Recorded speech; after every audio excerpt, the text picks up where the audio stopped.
Hey, what's up? Vinny 10 from Vinny 10 Racing here at the old Vinny 10 Racing shop. All right, last week you seen that I was working on the EJ. We got that done. That was Steve's engine. I really wanted to get it done before the end of the week. We really try not to spend too much time, obviously, doing our own stuff. But in this particular case, he's got a race next week. I was going to take 2 days off, my only 2 days off from the whole summer. So, you know, that we weren't racing or going to a car show or, you know, supporting some other racer. So, had to get it done. So we really busted our ass last week. I had 3 things I had to get done. I had to rebuild the Miata head. I had to take apart those really trash VR30 heads and bring those to the machine shop and get those cleaned up because I wouldn't even bring, they were so bad that I wouldn't even bring them to the machine shop like that. Actually had to clean them first. And then obviously finish Steve's engine. I didn't get to where I was until where I was supposed to be until 1:30 in the morning. So you know I didn't leave here on time. And it was a pretty big drive, and but I told my wife, who's fucking my ride or die girl all the time, I said, no matter what, we're gonna leave, and no matter what, we're gonna get there. I just didn't tell her we weren't gonna get there necessarily on Thursday. It was Friday morning at 1:30 in the morning before we got there. But anyway, we had a nice time, and it was good. So I really had a lot of pressure on me to get stuff done. We got it done, we knocked it out. Steve's engine sounds great. This stuff is at the machine shop, and I finished the Miata head for Yarrick. So let's go see how that all turned out. Let's see that if I work that effing hard, right, are these guys not going to step up to the plate and get the stuff done? You know, I can get it done, but then if it lays around for 2 more days, you know, I'm going to be pissed. You know, oh, I didn't get to it, or, you know, I got jammed up on this job. Well, you couldn't figure that out before I spent the last 3 days non-stop. You couldn't have figured that out. And of course, they would have figured out because my guys are phenomenal. So come on, let's go see what happened since then. Hi, Janine. Hi, Janine. All right. So, obviously, my car's still here. It's still got the blown turbo. I didn't even address this last week. But, like I said, I finished Steve's motor other than the timing belt, and he has a certain way that he puts on his timing belt. He does it a certain way, which I actually love. Plus, he has a different tensioner setup that only he's figured out. So I left it to him where he just had to put the timing belt on and the 2 valve covers. And already in the car, already running. You know, that's what happens when you bring your shit here. Whether it's our shit, your shit, once it gets done, it's right back in the car and started. And Steve, everything good on this? Yeah. Excellent. So already bled, ready to go. So he's good to go. He's going to make his event next week, and obviously we're going to be out there supporting him. All right, Joey was working on a car, believe it or not, that I built how many years ago? 14. 14 years ago. I built a car 14 years ago for a client, and they're still driving the car. Right, and they finally brought it back to me, and you know, it needed some work, and he knocked that stuff out. It was kind of a very interesting scenario because I really didn't, at the time, you know, let bygones be bygones. But these particular set of clients, I really didn't like, and they dressed me down pretty good, and so I told them I don't really want to take your business anymore. And that was 13 years ago. But they came in the other day and they were very nice, and we said, okay, we know the car. They brought it to 2 other places, obviously not a clue what they were doing.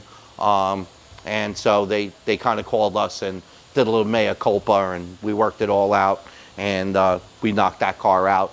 And now this car came to us like what, last week or 2 weeks ago? Yep. So, you know, this guy brought it to, you know, Performance Place, an American car place, right? This is what they fucking, I'm sorry. This is what they actually specialize. I'm trying. I'm doing my best. I'm trying to make it PG. PG is probably as close as I can get, all right? That's probably as close as I'm going to get is PG. I'm trying to back it down from the rated R and trying to keep it PG. This is what I've been told. And I don't like being told much. But, you know, if it affects what I'm doing, and what did you say? It affects YouTube or something like that? Basically. Now put Alex on. Put Alex on. What is this? So Alex is my film guy, along with Mike, who's holding the camera. And he's like, listen, we're not getting traction on YouTube. And I'm like, why? And then he's like, hey, can you cut that off? Hey, can you cut that off? So he's like, and I'm like, what do you mean we're not getting traction on YouTube? These are great YouTube videos. And he's like, it's because you curse. And I'm like, F that. Nobody's going to tell me what to say and when to say it. This is my deal. But then I was looking at the numbers, and I'm like, you know what? A lot of kids may like this. And then Simon Israelian has a nice young man named Logan as a son. And I was a couple of weeks ago at the car show, and I was thinking, you know what? If this stops a young guy like that from seeing my videos, I'd probably do it for that. I'm not doing it for you. Okay. All right? I'm not even doing it for Simon. I'm definitely not doing it for YouTube. Do it for the kids. In a way, yeah. In a way, you know, because I want that generation to keep coming, you know, and keep loving the internal combustion engine. And so I'm trying to, I know we didn't have this conversation, right? We did not have this We did not have this. Really on the spot. This is on the spot, right? But I decided that I'm going to try to do a little effing better. Can I say, do effing? Or what was the other secret you told me? Curse further into the video.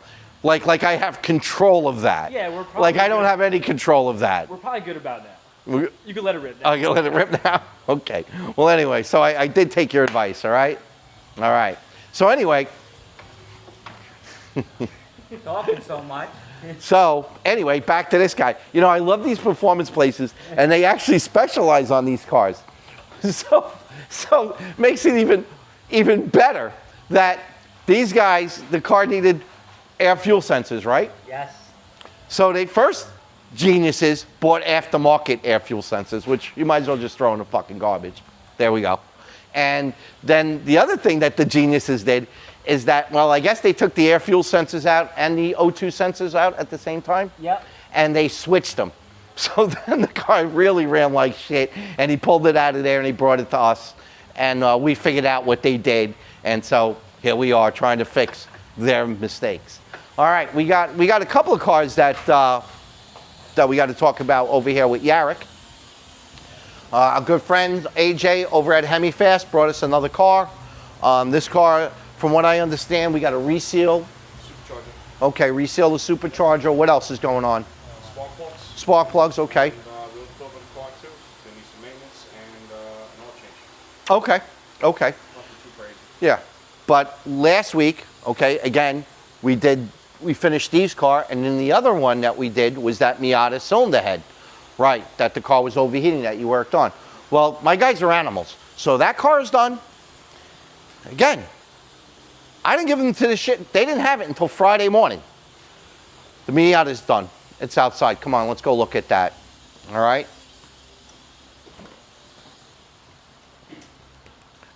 Come on, Yarrick. Come tell us about the Miata. You get a double cameo today. Double cameo.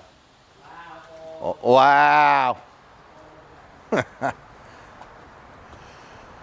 So this car, obviously, the reason why it came to me, turbo Miata. But the reason why the car came to us was because it constantly overheated. And so it turned out the reason why it constantly overheated was because it needed a fan relay. So stupid fan relay, which is about an $18 part, caused a couple of $1,000s worth of damage. On top of that, this car has no heat. So it's got good flow. Thermostat is definitely opening. Radiator's brand new, but no heat. So we think that this guy was putting, you know, the bars leak and all kinds of sealant in there and may have clogged up the heater core. So we'll see if that works, see what happens. If not, we might have to put a heater core into this. But again, you know, I just gave him this on Friday morning. We're up, we're running, it's Monday afternoon, we're bleeding it out. My guys are phenomenal, and the way we roll shit through the shop is just incredible. And you can see nice clean work, everything's been cleaned. It's not like it went butchered back together, you know, everything was really nice. We actually did a nice job on it. This head was so bad This head was so bad. Normally they clean up in about 3 thousandths, maybe 4 thousandths. This head took 9 thousandths for it to clean up. So that's a lot coming off a head. But it wasn't going to clean up no other way. And as much as we don't like taking that much off the deck surface, if you want your shit to run, that's what we're going to have to do. So really nice job, really quick work. Sounds good? Yeah. Sounds great, you know? The guy that builds those things, he might know what he's doing.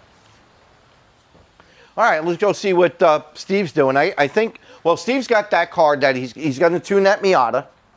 I don't know if he's tuning that Camaro, but he's going to tune that Miata when they're done. And he's been playing with this thing. And today we don't really have a dyno to show you. Today we're going to kind of show you what the dyno allows us to do. The dyno allows us to do is, yes, check horsepower, check torque, but the other thing that the dyno does is that it's a big tool. It's just another tool in your toolbox. So when you're having a misfire or a loaded misfire or a boost misfire, you know, it's really difficult to handle that out on the street. You know, every time you go out on the street, you got the cops, pedestrians, tremendous amount of bad drivers out there.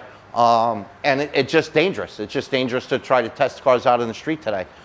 So it's really a useful tool. You know, these early FAs, they have some issues. I mean, as they came up in 19 and 20, they've definitely done better.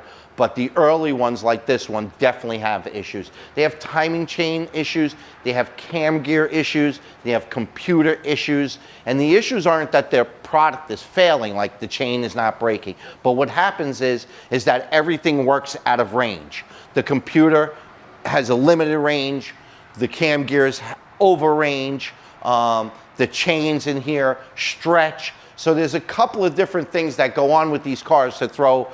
What code is it that they actually, an over advanced code? Is that? Yeah. 0016. Yeah, so they throw these codes 0016 and 0018, which, like I said, I was actually right, is an over advanced code.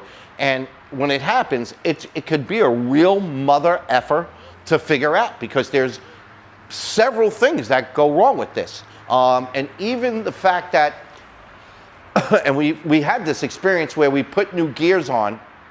No, we put a new computer in and ran it, and the cam gears over advanced, which what they do, and it burns out the computer again. And so we got to replace the computer. We've been through a lot, not with this car, but with this series of engines, the earlier ones, the 16, or 17 or 16? 16, yeah. The earlier ones really tough. You can get into a problem. Thank God that we love this guy. This guy is one of my favorite customers. His name is Jeff. Just a fucking great guy. Like, this guy I would hang out with any day of the week. He's a really good guy. He knows that this is not indicative to performance work. It's more indicative to this Subaru model. And we've had a couple of them do this. And we've actually, we've solved every problem. We actually just bought a new scanning tool, which allows us to do some new stuff on it, which will hopefully make it, when it comes in here for the first time and it's a virgin problem, that we might be able to solve it much quicker. With that being said, great week. Took a couple of days off. Steve's going to tune the Miata later. He's dialing down on this. Yarrick is knocking out work. Joey's knocking out work. Everybody's doing what they're supposed to be doing. And I love my shop because we're just knocking it out.